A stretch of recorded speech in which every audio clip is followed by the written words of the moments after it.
He used a dagger to extract pus from the pustules of a smallpox-infected patient, placing it into a cup containing fragrant powder. He then picked up a pestle and began grinding until the virus mixed evenly with the powder. After that, he packed this deadly mixture into a jewelry box. This was the gift the Turkish Sultan intended to send to Queen Jelena. The moment she opened the jewelry box, she would immediately contract the smallpox virus. The Turkish envoy soon arrived in Russia with the gift, but all tributes required inspection by the Russian steward before presentation. Just as the steward was examining the jewelry box, the Turkish sorcerer pulled out an awl and stabbed it directly into a horse that was also part of the tribute, instantly diverting the steward's attention. This way, they successfully evaded inspection. However, what they hadn't expected was that Jelena refused all Turkish gifts. The Turkish envoy was greatly puzzled. Jelena then ordered soldiers to bring forth several items. These turned out to be Turkish spoils of war that Russia had seized at the border. She also warned the Turkish envoy, hoping they would guard their own territory well and harbor no ill intentions toward Russia. She then instructed the steward to hand over the letter containing Russia's demands to the Turkish envoy. With the poisoning plot having failed, the Turkish envoy privately approached the steward, telling him that if he returned empty-handed,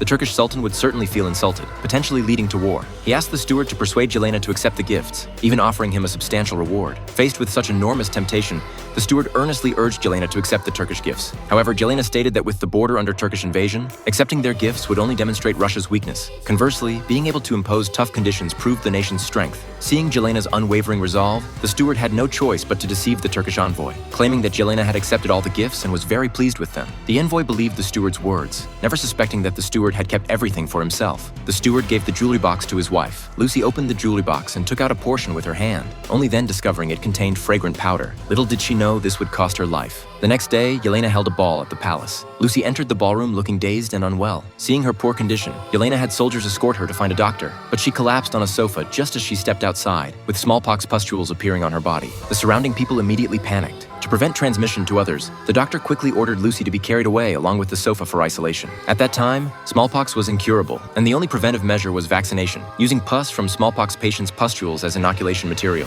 However, the pustules on Lucy's body couldn't be used. They needed to wait for the next patient to appear and extract pus from the first pustule for inoculation, preferably from an elderly person or child. This meant Lucy could only await death. She was isolated in a standalone house with only a servant's child to care for her. Soon, this boy was also infected but showed no physical reaction. His pus was perfect for making the vaccine. The doctor then put on protective gear and extracted the pus. That very night, Lucy passed away forever. Both she and the boy made enormous contributions to vaccine development. Now, although pus inoculation was available, it still carried an infection rate as high as 1 in 5. In that era, millions of people died from smallpox every year. At this moment, Jelena had a bold idea. She decided to be the first to receive the vaccination.